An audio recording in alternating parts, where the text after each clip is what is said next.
here in the new building. I did come for a construction tour, and I came for the open house, but it's neat to see it functioning and being used like it was intended, so thank you. I have been asked here to speak about my own observations regarding walkable communities, particularly given my experience of having lived in New York for about 5.5 years and from having moved back from the city about 2 years ago. I was fortunate to have personally experienced mixed-use, walkable communities, and upon moving back, it was a priority for my family and I to recreate this experience in Oklahoma City as much as possible. And so I hope you're impressed by how much we were able to do it. One reason I think I was asked by Ron to speak is he had heard me tell our story at various cocktail parties and events. And somehow out of that, he thought an academic talk could be cultivated. So, like I was saying, in 2004, I moved to New York to be with the man who's now my husband, Aaron. For the 10 years prior to that, I had lived and worked in Oklahoma City. I went to OU, and then I got a job in the city. I had traveled to New York, I've been to Chicago, San Francisco, been everywhere, but I had never even imagined wanting to move there or enjoying it. But my husband is from Broken Arrow. I know everyone thinks he's from somewhere in Congress, he's from Broken Arrow. He had gone to graduate school at NYC in theater lighting, and so he had stayed in New York to continue his career, and obviously that's the place to be for theater, and we both agreed that as an architect my skills were more portable, so the decision for me to move was a quick one. Again, and that wasn't based on, I've always wanted to live in New York. It was more a practical concern about careers. New York is obviously many miles from Oklahoma City, but in so many respects, it's so much more, it's even more different than the miles suggest. We lived in Brooklyn. How many people, before I continue, how many people have been to Brooklyn? Okay, a lot. And a lot to Manhattan. Okay, so a lot of you will definitely firsthand relate to what I'm saying. So we lived in Brooklyn. It wasn't the hip Park Slope or Brooklyn Heights part of Brooklyn. Our apartment was right on the edges of, kind of right in the crux of three neighborhoods: Borough Park, Midwood, and Kensington. Borough Park, you might know, is home to one of the largest Orthodox Jewish communities outside of Israel, and is one of the largest congregations of Jewish people in the U.S. Then in contrast, the Midwood and Kensington neighborhoods are complete melting pots of their own. They're populated by immigrants from Ukraine, Iran, Bangladesh, Poland, Syria, Guyana, and the list was pretty impressive. So you can see, I hope you can see the A is where our apartment was, and then is the crux of multiple neighborhoods. It's a pretty industrial looking town, part of town. So one of the biggest differences between my life in New York and my life in Oklahoma was the complete dependence on walking and public transportation to get around. And these were actually aspects that I had definitely been looking forward to in anticipation of my move. No more oil changes, no more tire rotation and replacement, lots of exercise. Sign me up. We gladly lived without a car, and you can see from the previous photo that there was hardly a place to park it anyway. Fortunately, many of our essential services were available within a half-mile radius of our apartment. As you know, the half-mile radius is one of the defining criteria of community connectivity, according to Lee. This is the limit of how far people will go before they consider a place to be too far to walk. We definitely half a mile. Does that sound big? It sounds very small. Does it sound small? Considering walking around. Yeah, absolutely. That's what really was moving. Exactly. Yeah, that half a mile before people think it's too far to walk, or social distance.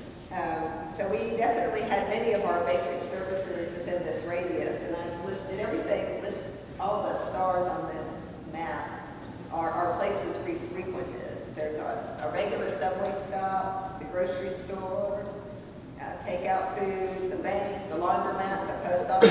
These are places we use weekly, daily, multiple times a day sometimes. And then even more services were available just beyond the half-mile mark.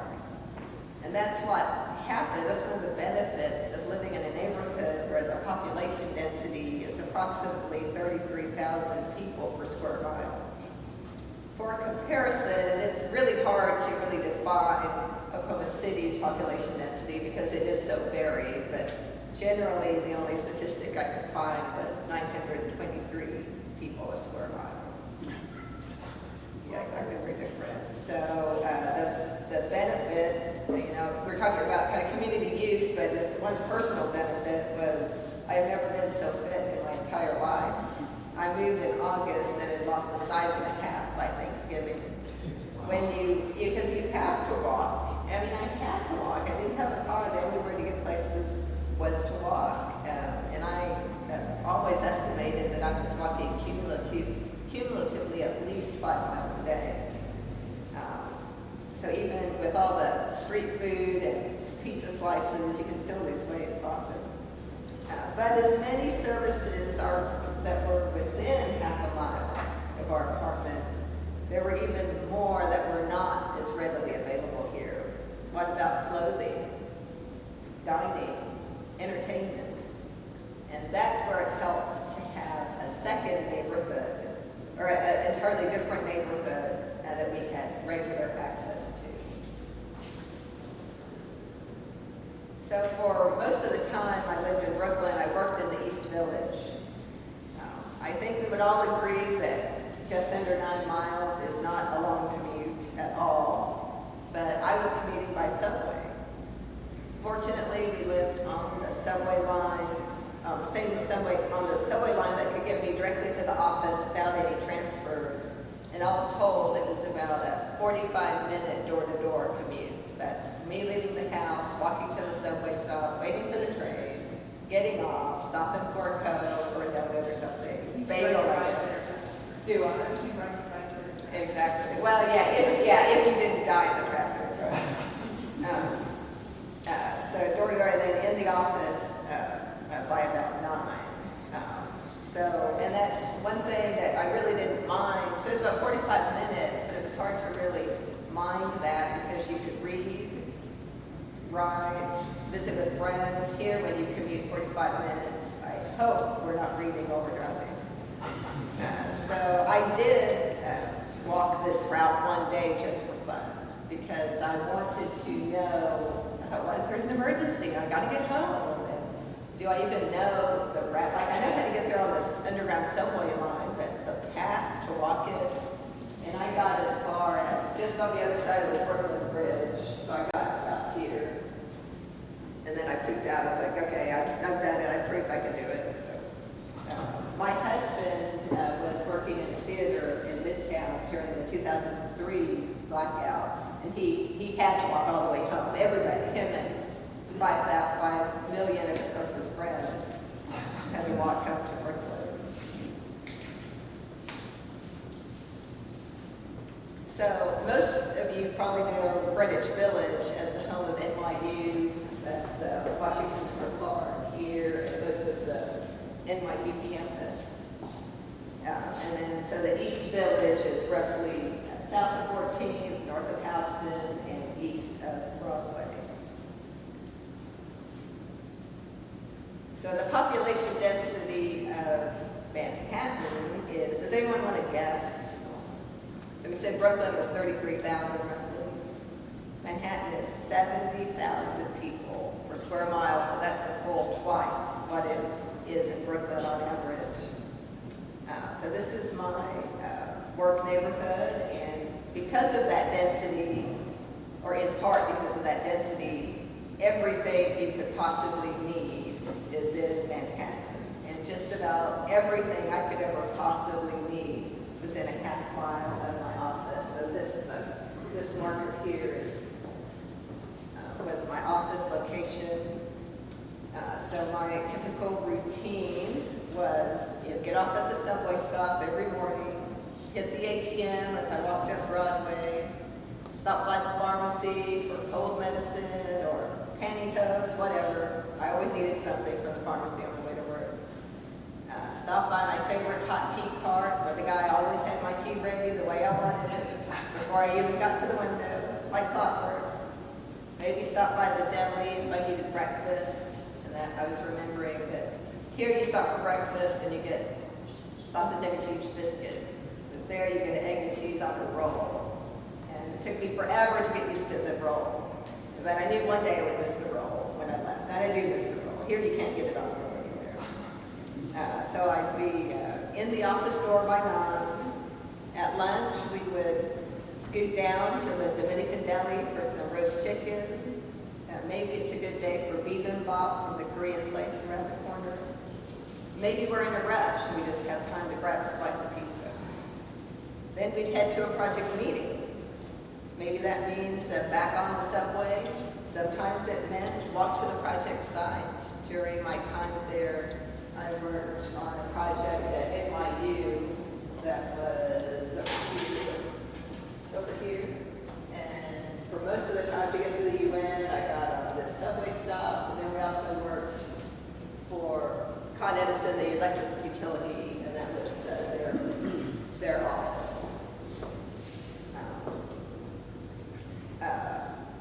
If maybe I had a doctor's appointment, most of my doctor was here. Again, they were in that, just walk up. And I say, we're talking about it's half a mile along the way. Well, there were some days, walk from the subway to the office, walk to the project site, and back, then walk to the other project site and back, and then walk to the doctor and back, walk to the hair salon and back. So how many half-mile segments is that a day? It's pretty exhausting sometimes. So 6 p.m., the workday is done. Maybe meet coworkers or friends for dinner or a drink. Maybe get a haircut, maybe do some shopping. All accomplished on foot, but then, like I said, within a half mile of the office. So we also used this same neighborhood on weekends. For one, I was always at the office. That's one reason we could count on it. Also, our church home was at 10th and Broadway at Grace Church, if you're familiar. And it was important for us to be active in church and with some other community service activities that church provided. So again, those opportunities were in the same radius. Again, plenty of time for shopping or socializing with everything set nearby. And then there was actually a choice of subway lines to get us back home. So it sounds so idyllic when I describe it this way. We're living, working, walking, we're eating ethnic food, street life. Sounds wonderful, right? What could be better? Why would we ever leave? Why would we ever leave? All right.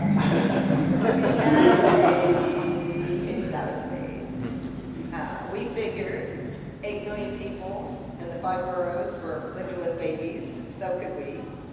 But suddenly, all of the inconveniences of big city life, long commutes, having to negotiate the subway stairs with a stroller, distant medical care, no car, no grandparents. Yeah, exactly. All of that was way more than we were willing to deal with. So within a few months, we made plans to move back up in the city where I would run into Ron at parties, where my former office was happy to have me back, where grandparents were thrilled to help. Home prices were very affordable. We were back. But in considering our return, we couldn't help but wonder, wasn't there a way we could incorporate the things we love the most about our lives in New York, specifically, this idea of walking and interacting with the streets? And did we doomed, in New York, were we doomed back in Oklahoma City to have to rely on a car? And we just got so spoiled to just being able to walk and bop into the grocery store if we needed milk or bananas. It was really hard for us to get our minds around setting ourselves up to have to do this. And we just were convinced that there was a place in Oklahoma City where we could have these same benefits. And we were happy to discover that yes, there is a place, mostly at least. We decided that our number one priority was to live within walking distance of the grocery store.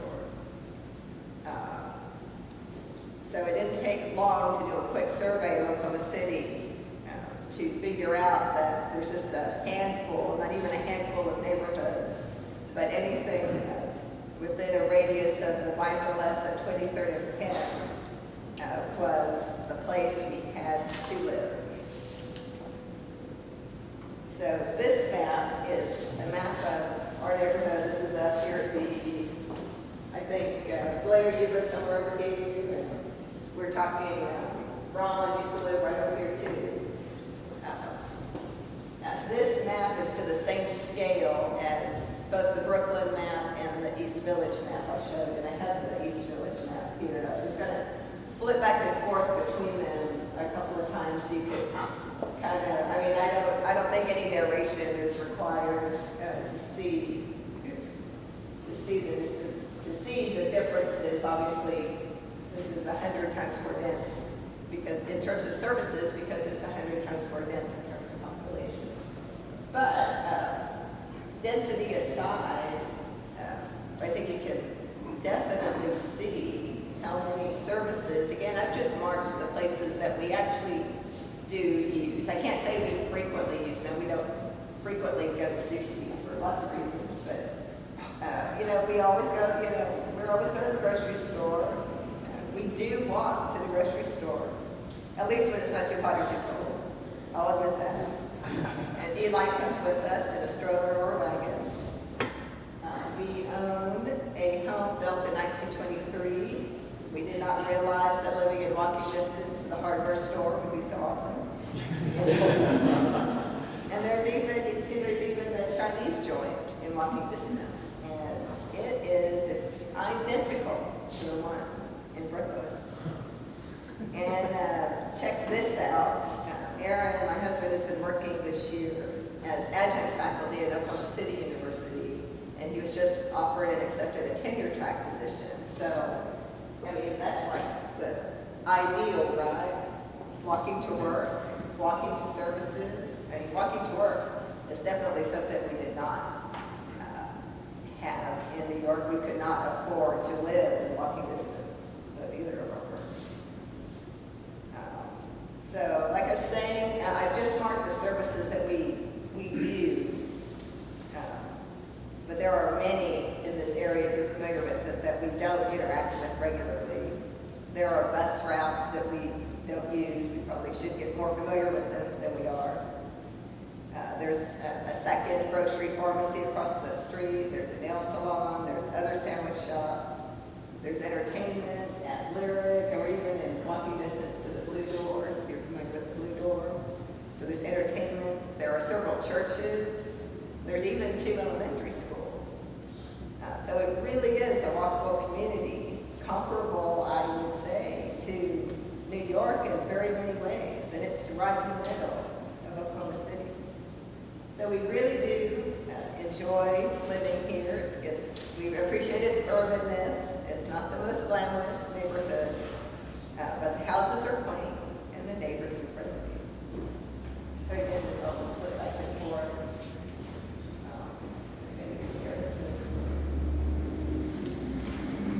Its walkability needs to be improved, of course.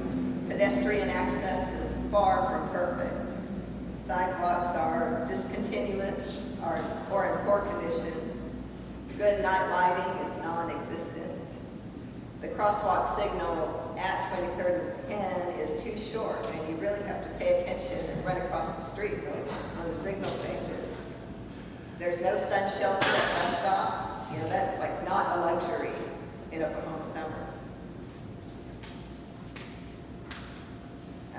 Aaron and I chose to live here because we were attempting to choose to be able to run errands and get to stuff without using a car. But we are both aware that many people in the area walk because they don't have a choice. You know, not everybody has access to a car whenever they need or want it.